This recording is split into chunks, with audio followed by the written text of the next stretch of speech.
and Amanda. But things like Warren Lanfranchi, that was self-defence. Well, I killed him whilst trying to arrest him.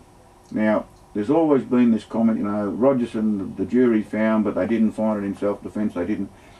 I don't know whether you know how the jury system, with the coroner's court works, but mainly coroners hear cases without juries, but a jury can be impanelled if the family so wish, and the coroner deems it. So in this particular occasion, I suppose because of the political implications, we had a jury.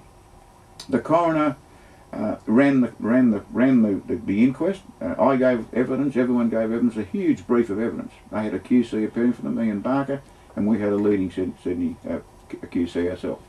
At the end of the hearing, the coroner said to the jury, he wouldn't allow the QCs to address it, there's no need for that, it's a waste of time. He said, I'm telling you, the jury, that you must find that Rogerson shot this bloke while trying to arrest him. However, he said, you can add riders if you like. You can add a rider. Shot in self-defence, shot this way, shot that way. They didn't. They came back with a simple verdict that I shot him whilst attempting to effect his arrest. Now, as I said, all these books that have been written and everyone studied it and they all come up with these, I don't know, amazing conclusions. But in reality, if you look at all the evidence and all the evidence that was given, that's exactly what I was doing. I mean, we set him up to arrest him.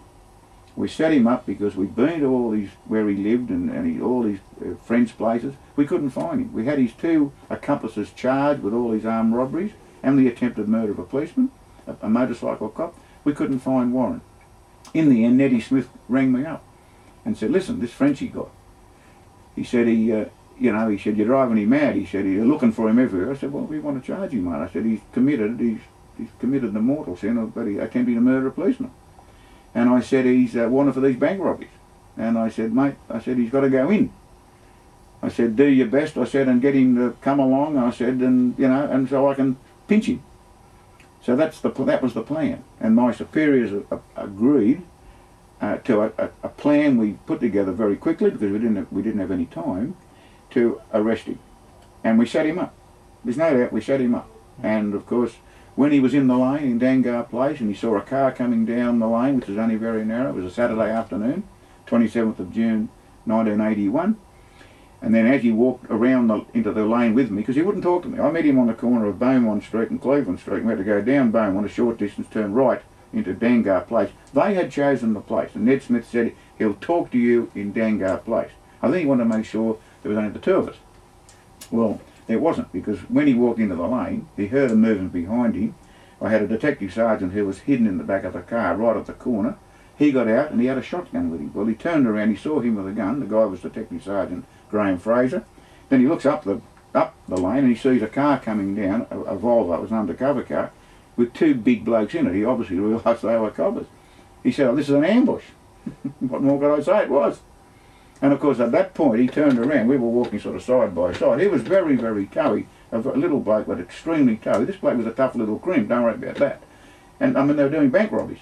And so suddenly he swung around and back from me, and that's when he reached down the front of his pants and started to pull out this revolver.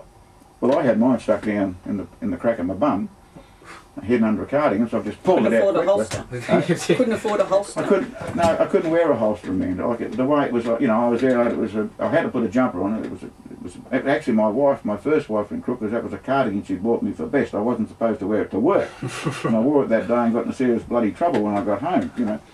But I pulled the gun out from under the cardigan. I just had it stuck down, you know, in the belt. Pulled it out, and because he's bringing the gun up, I knew he was going to fire at me. You haven't got time to think. Sure. And had it been anyone else, they would have done exactly the same. So I shot him. What does that feel like? You look at it on TV and stuff, and it all goes slow motion, and the gun is always very loud. What does that feel like?